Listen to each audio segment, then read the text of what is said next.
What's good, Panther Nation? It's your boy, Myron McRae, a.k.a. Tornado McRae, across the skies of the internet, here with another episode of Panther Pride TV, your one-stop shop for all your Panther notifications and your Panther obligations, and I hope y'all are having a great hump day. Honestly, I just hope y'all are having a fantastic Wednesday. If you're going to work, hopefully work's going smooth. If you're starting summer classes for college or anything like that, hope your college classes are going smooth and everything in between. But guys, let's go ahead and get into today's docket, and as y'all see below, the first thing here has me shooketh with this headline. Because what's going on here? But we're going to talk about it, and here's what's going on. So NFL analyst Anthony Palacios from the Last Word Sports podcast said that Carolina should go ahead and sign J.K. Dobbins. According to the sources, and this came from Sports Illustrated, he feels that Carolina has an incredible offense right now, and it gives Bryce, honestly, a chance to perform extremely well, which, fair statement. He said the addition of Tedero McMillan alongside Coker and Xavier Legette makes it to where, like, Bryce is really going to do great, and it's inspiring. But he feels that Carolina should add another running back, and that running back should be J.K. Dobbins. No, absolutely not. Do not. No, absolutely. Do please. No, absolutely not. Why? First of all, look who we already got in the running back room. We have Chuba Hubbard. We have Rico Dowdle. We have Trevor Etienne. We have Raheem Blackshear. And to be honest, we also got Jonathan Brooks on the physically unable to perform list. Like, if he's healthy, we're good there too. That's 5, honestly, solid running backs. We don't need that, man. We're good there. They can hold up the slack, and they can hold up their own. I'm just saying that. And then, too, I don't want to be that guy. But I have to be that guy because it's the honest truth. J.K. Dobbins is injury prone, man. He is very injury prone. And for those of you who don't believe me, check this out. So let's look at his injury history. 2024, left MCL sprain in week 12. He missed 4 games. 2023, torn left Achilles in week 1, and he missed the rest of the season. 2022, he was all right. 2021, torn left ACL, LCL, meniscus, and hamstring in preseason, and he missed the entire season. 2019 at Ohio State, suffered a high ankle sprain in the college football playoff versus Clemson. And then in 2016, his senior year in high school, in week 1, he broke his fibula and suffered ligament damage. Luckily, that's in his right leg, not his left leg. But, man, the guy is injury prone. And it's not good. It's not good. I really want J.K. Dobbins to have a successful career, and I hope he's more like a Frank Gore after this, to where, yes, he suffered these injuries, but he's able to prolong his career. Awesome. And I wish that for any young man in the NFL right now. But it does not make sense for Carolina, personnel-wise, to sign a injury-prone running back like J.K. Dobbins. We already essentially got that in Jonathan Brooks. No disrespect to Jonathan Brooks. It's just been unfortunate timing. But we don't need another one. Granted, would he be cheap? Yes, because his last contract with the Chargers was only for $1 million, and right now he's an unrestricted free agent, and with his injury history, he would probably know he might have to sign for just a little bit less than that. But it doesn't make sense. And again, I have to reiterate, our personnel are more than capable of holding their own. I am very confident in Hubbard, Dowdle, Etienne, and Blackshear heading into this season. I am okay with that running back room, that top 4. If for some reason all of them go down, okay, then yeah, you might want to give J.K. a call. But right now, where he's at in his career and where Carolina's trying to go, it does not make sense. It's not a smart signing. That's just me. But we're going to go off of that and then move into the second topic of discussion. So, the NFL has dropped, not the NFL, Bleacher Report has dropped its 2025 all underrated NFL team. And you know, we're the Carolina Panthers. We understand what underrated means, and we know what that's about. And the list was dropped by Bleacher Report's Gary Davenport. And when I looked through it, first thing, Chuba Hubbard did make the list for the running backs. He was our only selection on that team. He made the list for running backs alongside NFC South rival Bucky Irving. I think Chuba is definitely shouldn't be underrated, but I get why he's underrated, and I think he's going to prove everybody why he is underrated and have another great season. So it makes no sense. So it makes sense to me. Now, I do think Carolina has another argument, and this is actually at the wide receiver position, because the receivers that they chose for this list were Jordan Addison, Juwan Jennings, and Jakobi Meyers. When it comes to Jordan Addison, yeah, I'm not taking him off that list. However, I feel we have a receiver that has an argument against Jennings and against Meyers. And y'all might be surprised who I think that is. I genuinely think that receiver is actually Jaylen Coker. That's who I think can give them a run for their money and should have made this all underrated team, because when I look at Jaylen's numbers, so last season when you compare him to Jennings and Meyers, right?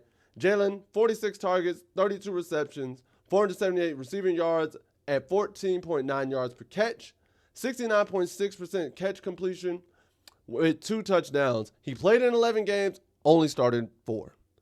As compared to a Juwan Jennings, who had 113 targets, 77 receptions, 975 receiving yards, 12.7 yards per catch, 68.1 completion percentage, 6 touchdowns, and 15 games played, 10 as a starter. And Jakobi Meyers, who in last season, 129 targets, 87 receptions, 1,027 receiving yards, 11.8 yards per catch, 67.4% completion percentage, 4 touchdowns, 15 games played, all 15 he was a starter. Those numbers look great for them. And when you look at Coker right there, it's like, Coker doesn't really have much of an argument, right? You might think that.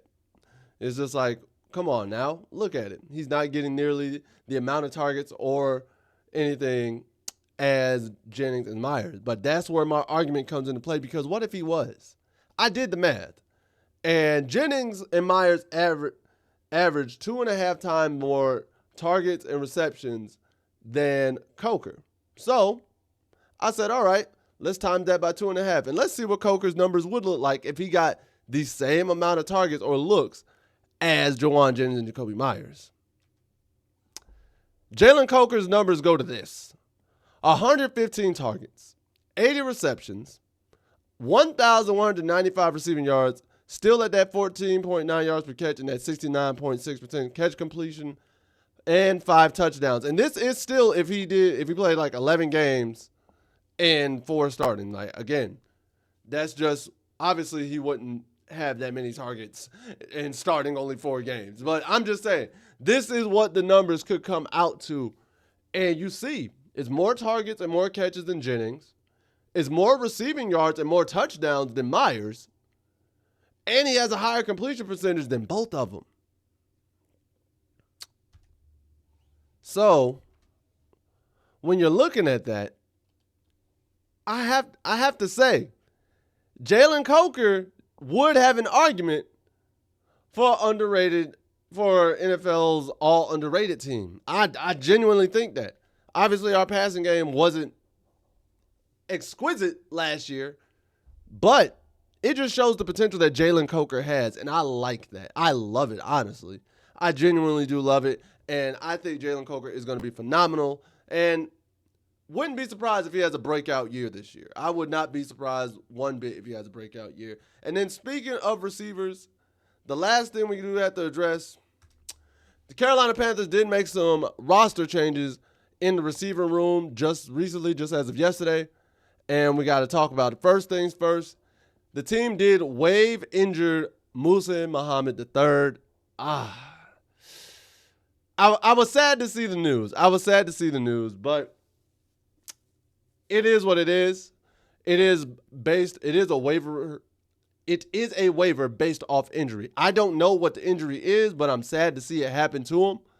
I thought that legacy story would be real cool to continue, but hey, it doesn't necessarily mean he's off the team. It just means another team could claim him.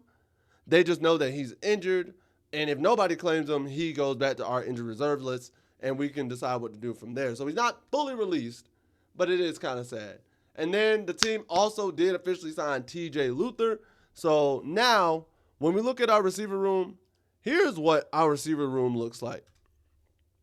You have Adam Thielen, Tedero McMillan, Xavier Legette, Jalen Coker, Jimmy Horn Jr., Hunter Renfrow, David Moore, Kobe Hudson, Dan Tresena, Jacoby George, TJ Luther, and Bryson Tremaine. I like this room. I really like this room. I think it is a great receiver room to have, in my opinion. I think it is phenomenal. I genuinely am comfortable with it. And when I'm saying I'm comfortable, I'm also looking at who I think is going to be the average sets when we go like 4 wide, 5 wide. And these are what I predict the sets may look like. So our standard 4 wide set, I feel as though it's going to look like this. McMillan going to be on one outside. Thielen and Coker will be the slot inside guys, and then Legette will be the other outside man. I think that will be the average 4 wide set. Then the average 5 wide set, I have McMillan, Thielen, Renfrow, but you could throw Jimmy Horn Jr. there, Coker, and Legette. I do think that Renfrow and Horn will be interchangeable depending on the situation and depending on like down and distance, red zone, how far we got to go, because Horn's faster than Renfrow. So you can run him up the seam, take the top off the defense. But Renfrow has made his career off working in that slot area, getting out into the flats quickly, and getting yardage after the catch. He's done that since Clemson. So I believe that's what the average sets will look like when we do decide to go 4 wide, 5 wide, and no tight ends or no running backs. That's just me. And honestly, I love it.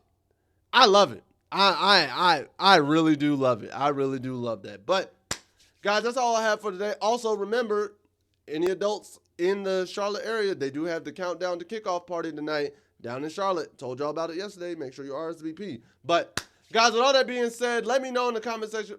1, please make sure to like, share, subscribe, and hit the notifications so you always get these videos when they drop and you know what's going on. Now, 2, comment below. Let me know how you would feel. Do you think Carolina should sign J.K. Dobbins or should not, like me? 2, who else do you think should have been on the NFL's all underrated team? Again, I didn't see anybody for defense. It was only Chuba was on there for offense for us, and I think Coker has an argument. And 3, what do you think the receiver sets will look like for Carolina heading into this season? Did I get it right? Do y'all think I should change some people around? Let me know in the comment section below and everything in between, because at the end of the day, what do I know? I'm just a skinny brother with 2 tats. Peace. Much love to all of you, Panther Nation. Take care. Later days. And as always, keep pounding. I'll see you next time.